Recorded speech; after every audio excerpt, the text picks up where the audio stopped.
여러분 안녕하십니까? 대선지서 제2강을 시작하겠습니다. 지난 시간에 고엘 제도에 대한 말씀을 드렸죠. 그래서 고엘의 근본적인 취지는 하나님의 헤세드라는 것을 우리가 이해할 필요가 있습니다. 그러니까 우리가 성경을 해석할 때 너무 지나친 윤리의식에 사로잡혀 버리면, 윤리는 중요한 거죠. 잘못됐다는 거 아닙니다. 그러나 문자적으로 혹은 너무 지나친 윤리주의에 잡혀버리면 거시적인 관점을 놓쳐버릴 수 있어요. 우리가 한 예를 들어서 이제 그 제사장이 죽여라 했어요. 그러면 윤리적인 측면에서는 어떻게 사람을 죽이냐 이렇게 되죠. 그러나 그건 하나님의 심판의 차원에서 읽어야 되거든요. 모세도 광야를 지날 때는 안식일을 어기는 자는 돌로 쳐라 해서 돌로 쳤어요. 그때는 언약이 시퍼렇게 살아있을 때입니다. 신의 선 언약이. 언약을 금방 어긴다, 이건 말이 안 되죠. 그때는 본때를 보여야 되는 거죠. 그럴 때는 윤리적 측면으로 접근해서는 안 된다는 것이죠. 중요한 것이고 이해할 필요가 있습니다. 자, 고엘제도. 이 고엘제도의 시작은 레위기였는데 이것이 이제는 룻기로 넘어가면서 기업을 물을 자 보아스에 대해서 다시 성경은 강조합니다. 그러면서 이사야서에서 넘어오면 고엘을 구속자라고 해석해요.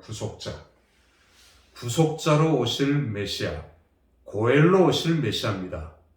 우리의 모든 것을 회복시켜주고 병도 다시 낫게 하시고 우리의 죄도 깨끗이 낫게 하셔서 우리를 치유시키시고 회복시키시는 고엘로 오실 메시아를 강조하는 구속자로서의 고엘이에요. 그래서 고엘로 오실 메시아는 이사야서 전체 주제 단어입니다. 고엘로 오시는 메시아. 이것이 이사야서 2부의 또 다른 이사야서에 계속해서 나오고 있다는 것을 이해할 필요가 있어요. 자, 이런 관점으로 이제 우리는 이사야서의 자세한 부분으로 들어가도록 하겠습니다. 역사적 배경을 볼까요?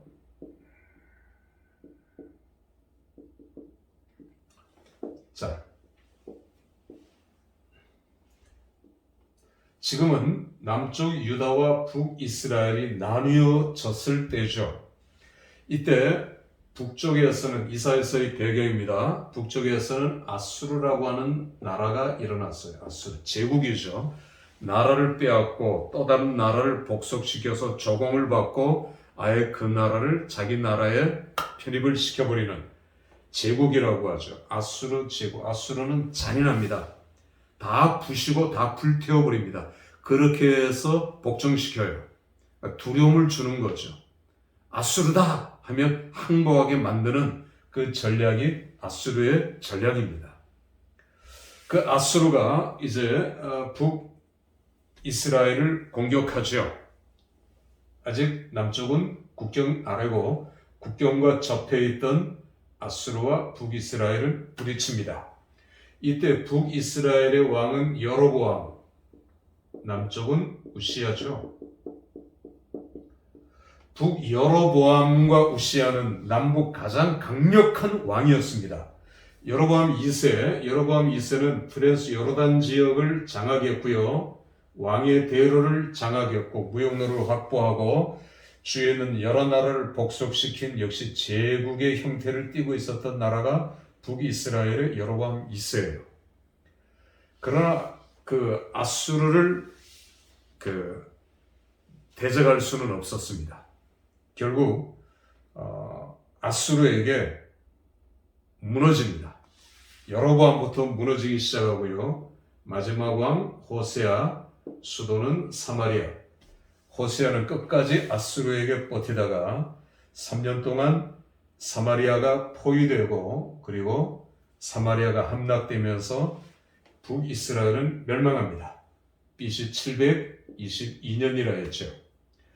자, 이제 남쪽 유다와 국경을 맞대고 있지요. 그래서 블레셋 있고요. 블레셋과 유다, 남유다와 주위에 있는 모압 여러 나라들이 블레셋 동맹이라고 호칭을 붙일 수 있어요. 블레셋 동맹, 블레셋이 제일 중심이 되어서 아수르와 대적합니다. 그러나 아수르는 가장 강력한 사내립 왕이 등장하면서 남쪽 유다를 공격하는데 이때의 왕은 히스기야예요. 히스기야. 선지자가 이사야입니다. 이사야 선지자는 히스기야 왕에게 이 블레셋 동맹에 가담하지 말라고 얘기합니다. 선지자의 말을 들은 히스기야는 블레셋 동맹에서 탈퇴해요. 이 사내립은 파죽지세로 밀고 옵니다. 그래도 자, 블레셋이 목표고 다른 나라들이 목표죠. 파죽지세로 몰고 내려와서는 예루살렘 주위에 있는 근처에 46개 성을 함락시키고 예루살렘을 포위해요. 히스기야는 위기를 맞이했습니다. 이것이 이사야서의 배경이고 오늘 히스기야가 부딪힌 가장 중요한, 가장 큰 위기였어요. 자, 이 위기를 어떻게 극복해낼 수 있는가? 이사야서에 이런 장면들이 나오고 있고요. 이제 내용에 들어가서 이사야 1장을 보면 이사야 1장은 1절에서 39절까지의 요약이에요. 심판이죠, 심판. 하나님은 맹렬한 불같이 무섭게 아수르를 내세워 남쪽 유다를 공격합니다. 하나님께서는 아수르, 나중에 바벨론, 이들을 몽둥이로 사용하신다 했죠. 하나님의 도구예요. 도구이식이죠. 그러나 하나님의 도구 몽둥이였던 아수르는 닥치는 대로 때려부셔요. 그러면서 도구가 교만해지는 겁니다. 내가 최고라는 거죠. 그리고 이 아수르는 이 강력한 힘이 점점 더 교만해지는 거예요. 하나님께서는 아수르를 무너뜨리죠. 바벨론을 나중에 도구로 또 쓰십니다만 바벨론 역시 교만을 피하지 못하고 또 하나님의 도구에서 무너져 버리죠. 우리도 마찬가지입니다. 철저한 하나님의 도구의식이 없으면 교만해져요. 제가 종종 이런 표현을 쓰죠. 칼빈이 이런 얘기를 했습니다. 하나님께서는 다른 모든 죄들은 손가락 하나로 다 처리하신다. 심지어 살인죄까지도.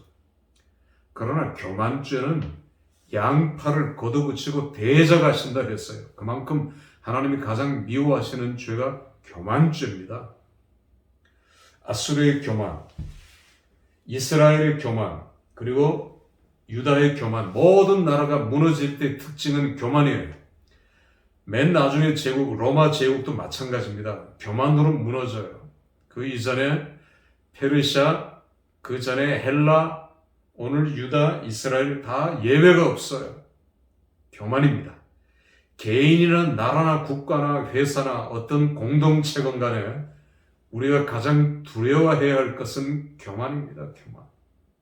교만은 패망의 선봉이라는 사실을 우리들 기억하고 이 나라를 보세요. 정치권을 보세요. 얼마나 교만합니까? 교만은 하나님이 가장 미워하시는 죄, 7가지 죄를 지적하시면서 교만은 그 중에 으뜸입니다. 우리가 늘 경계해야 될 죄가 교만이죠. 1장도, 이사야 1장도 계속 교만을 강조하는 하나님께서 계속 징계하시고 경고하시지만 그들은 귀를 막아버려요. 그들이 지은 죄는 사회적인 죄, 종교적인 죄, 영적인 죄, 이런 죄들이 계속해서 쌓아 올려져 갑니다. 파일이 계속 쌓여져 가는 거죠. 그리고 그 파일이 다 쌓였을 때 하나님의 징계의 손길이 가차없이 내려치는 것을 우리는 보게 됩니다. 무서운 심판이 그들을 기다리고 있는 거죠. 자, 내용 이제 4장, 이사야서 4장을 보면 점점 하나님의 압박은 쪼여들어요. 점점 더 압박하지만 남쪽 유다는 아니랍니다. 아니래요. 아까 제가 우시아 얘기를 했는데 그리고 이사야서는 비연대순이라고 되어 있습니다. 1장에 나오던 게 먼저 나올 수 있고요. 나중에 뒤에 이사야 6장 같은 경우에는 우시야가 왕이에요. 우시야 때를 보면은 우시야는 제가 이제 이런 이름을 붙일 수 있습니다. 우시야 신드롬. 우시야는 다윗 이후에 가장 강력한 왕입니다. 천재, 공성무기도 설계하고요. 그리고 우시야 전에는 하늘만 쳐다봤어. 이른 비, 늦은 비. 중간에 비가 오지 않으면, 이른 비, 늦은 비가 오지 않으면 다 죽는 겁니다. 말라 죽는 거예요. 그런데 우시야는 웅덩이를 팠어요. 그리고 그런 웅덩이를 통해서 물을 저장하고 그 물을 1년 내내 사용할 수가 있게 했어요. 물을 저장하기도 하고요. 우시야는 참 대단한 인물입니다. 어마어마한 무기, 예루살렘 성을 더 공교히 하고요. 군대 조직, 모든 조직을 강화했어요. 가장 강력한 왕입니다. 그래서 우시야는 교만했어요. 난 다 할 수 있다는 거죠. 난 다 할 수 있다. 우시야는 다 한다. 여러분, 오늘 교회가 조심하고 성도가 조심해야 될 부분이 있어요. 교회가 너무 비대하게 커지면 기도가 약해질 위기가 옵니다. 약해지면 안 되는데 기도 적게 하고 우린 돈이 있고 힘이 있고 사람이 있고 능력이 있는데 기도 조금 해도 우린 다 할 수 있다. IT에 지진이 일어났을 때, 대지진이죠. 수만 명이 죽고 할 때 제일 먼저 구호금을 보낸 단체는 교회예요. 제가 교회 이름은 얘기하지 않겠지만 그 교회가 보낸 구호금이 우리나라 전체가 보낸 구호금보다 많았어요. 큰 교회, 한 교회는 아주 빠르게 결심할 수 있고 빠르게 일을 진행하고 처리할 수 있어요. 목회자가 주도가 되어서요. 놀라운 거죠. 그만큼 강력하고 힘이 있습니다. 점점 그러다 보면 교만해지는 거예요. 많은 교회들이 그 교회를 따라하죠.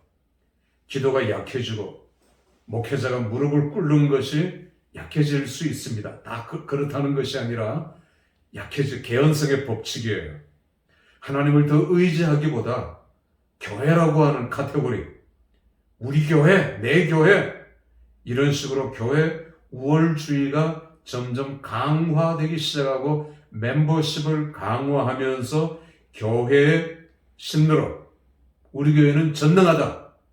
그 우상에 빠질 수 있어요. 교회가 우상이 될 수 있는 겁니다. 어쩌면 오늘 이 시대는 그런 우려와 위험의 시대에 우리가 신앙생활을 하고 있어요. 그게 우시야 신드롬입니다. 우시야, 백성들이 우시야 하니까 우시야가 우쭐거렸어요. 그래서 성전에 들어가서 하나님 앞에 분향하는 80명의 제사장들을 물리쳤어요. 경비병들을 시켜 나가! 물리쳤어요. 내가 왕인데 왕이 못할 것이 뭐 있느냐 하면서 내가 하나님 앞에 분향을 드리고 제사를 드리겠다 해서 직접 제사를 드렸던 우시야. 하나님께서는 그 우시야를 그 자리에서 즉각적으로 치셨어요. 그 이마에 문둥병을 찍었습니다. 아하스는 죽는 날까지 그 문둥병 환자로 자기 아들이 나라를 다스리고 우시야는 장막에 가려서 섭정을 했지요. 왕의 묘실, 왕이 계속해서 죽으면 들어가는 왕의 묘실에 들어가지 못할 정도로 하나님께서 그 우시야에 대한, 그렇다고 우시야가 천국에 못 가고 그건 절대 아닙니다. 우시야의 교만이죠. 그 교만 때문에 다시 유다는 심각한 위기에 빠져요.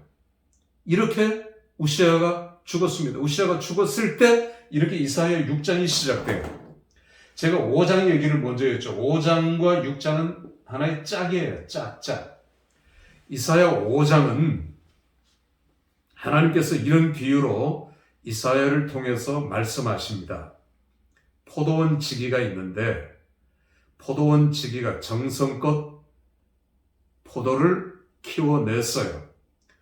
그런데 이 포도는 점점 자라서 들포도들을 맺혔습니다.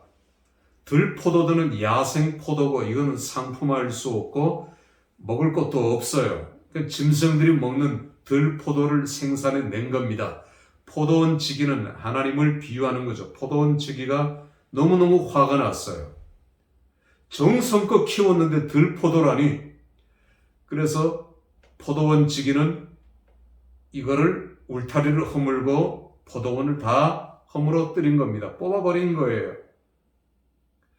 자, 이제 하나님께서는 울타리를 여시고 아수르의 진노의 그 몽둥이가 들이치는 것을 이사야 5장 표현합니다. 이젠 시간만 남았어요. 임박했어요. 하나님이 공격하시기는 일보 직전입니다. 이게 이사야 5장이고 이스라엘 백성들의 모습이 들포도로 나타나는 겁니다. 그들의 죄악, 언약 파기, 교만. 그리고 다시 6장으로 넘어갑니다. 6장은 우시아가 죽었을 때 이스라엘 백성들이 우시아를 의지하고 우시아 했는데 그 위대한 우시아가 죽은 겁니다. 백성들은 머리를 징여매고 그들은 큰 위기 속에서 이제는 어쩔 줄 몰라 했죠. 우시아가 죽었는데 이제는 어떻게 요담 그 다음 왕이 어떻게 이 나라를 다스릴 수 있을 것인가? 이제 유다는 어떻게 될 것인가? 그런 두려움에 사로잡혔을 때 청년 이사야, 왕의 먼 친척입니다. 이사야가 성전에 들어가서 하나님 앞에 엎드려 기도합니다. 그때 하나님께서는 이사야에게 나타나시죠. 화염으로 나타나시고 이사야는 하나님의 임재를 체험한 겁니다. 이사야 6장의 주제는 하나님의 임재의식이에요. 임재. 우리가 예배를 드릴 때 가장 중요한 것은 하나님의 임재를 체험하고 그 임재를 내가 느끼는 것입니다. 하나님의 임재를 체험했을 때 무슨 두려움이 있겠습니까? 그래서 하나님께서는 5장에서 이제는 망하는 것이 하나의 수순이에요. 망하게 되면 어쩔 수 없이 망합니다. 망할 수밖에 없어요. 그런데 하나님께서는 6장의 이사야를 통해서 탄식하죠. 누가 우리를 위해서 갈꼬? 가봐야 소용없는데 하나님께서는 가지 말라고 얘기하죠. 그런데 이사야가 이렇게 고백합니다. 주여, 내가 여기 있습니다. 나를 보내시옵소서. 다 망하는데 안 되는데 이게 하나님의 뜻인데 그럼에도 불구하고 이사야는 내가 죽어도 내가 가겠다는 것입니다. 하나님의 임재의식을 체험했을 때 우리에게는 이런 고백이 나올 수 있는 거예요. 여러분이 선지자로 갈 때 우리가 흔히 이사야 6장을 인용하죠. 내가 여기 있습니다. 우리는 그런 심정으로 가야 돼요. 하나님께서 이 백성을 하나도 구원 안 하겠다 하더라도 주여 나를 보내시옵소서. 내가 여기 있습니다. 내가 가겠습니다. 이거거든요. 그러므로 우리는 예배를 통해서 하나님의 임재의식을 체험해야 합니다. 예배의 첫 번째 의식, 엔카운터라 했죠. 하나님의 영과 내 영이 확 부딪혀야 돼요. 아주 강력한 부딪힘이 있어야 합니다. 이게 임재예요. 하나님의 임재의식이에요. 모세도 하나님의 임재를 체험했어요. 그럴 두려울 것이 없어요. 우리가 하나님의 임재를 체험할 수 있다면, 예배를 통해서 하나님의 임재를 체험한다면 우리가 뭐가 두렵겠습니까? 무엇이 우리를 두렵게 할 수 있겠어요? 예배는 하나님의 임재 체험입니다. 우리는 이걸 가장 중요시 여겨야 돼요. 그래서 하나님께서 이 말씀을 하시죠. 이사야 6장에 상수리 나무, 밤나무가 다 베어짐을 당해도 다 잘라지면 구루텅이만 남잖아요. 구루텅이가 이 땅에 씨라는 말을 하셔요. 씨는 메시아를 가리키는 것입니다. 메시아. 장차 오실 메시아는 씨로 오십니다. 제가 이사야서 시작하면서 이사야서에는 수많은 그 메시아에 대한 예언이 나오고 있어요.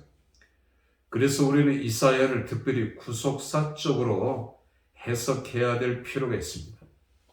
이사야 2장부터가 2장, 우리말 성경에 말일이라고 나와요. 말일. 이 말일이라는 말은 물론 마지막 때라고 하는 말을 의미하기도 하죠. 종말론적인 표현이지만 이 말이라는 말의 해석은 신약 시대를 가리켜요. 구약의 시대가 끝나고 새로운 시대, 메시아의 시대가 도래하는 그 시기를 말일이라고 표현해요. 그래서 우리는 이 말이라고 하는 이 표현이 2장부터 시작되는데 메시아에 대한 예언이 어렴풋이 시작됩니다. 그러다가 6장에 와서는 시라고 하는 단어를 통해서 장차 메시아의 오심, 다 끊어짐을 당해도 나라가 다 망한 것 같아도 북이스라엘은 망하고 남유다가 망한 것 같아도 메시아를 통해서 다시 오실 메시아를 통해서 하나님은 하나님의 역사를 이루어 가시겠다고 하는 것을 보여주고 있는 메시아 언약이 이제 이사야서에 계속해서 등장하고 있는 것들을 보게 됩니다. 그래서 우리는 이사야 6장을 참 중요시 여겨야 되겠고요. 또 이사야서에 나오는 이 메시아에 대한 표현들을 우리가 중요시 여겨야 되겠습니다. 이사야 2장에 제가 이제 아카리드 하야민 말이 말일이라는 표현인데 이 표현을 기억해 줬으면 좋겠습니다. 다음 시간에 하도록 하겠습니다. 감사합니다.